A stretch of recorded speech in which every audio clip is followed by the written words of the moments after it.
countertops to repair or replace? That is the question.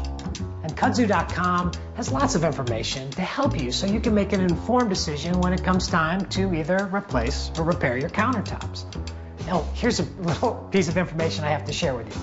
When you get an estimate, always make sure you get the material and the installation included in the estimate, and get several estimates. If you have some minor scratches or gouges on your laminate, it's not a problem. It can be repaired with some filler. But if your countertop's pretty damaged, you're going to have to replace it at a cost of about $10 to $50 per square foot. So natural stone, like granite, can last a lifetime. It can also develop some nicks and scratches, but those can be repaired pretty easily, or you can let them be and have a natural look.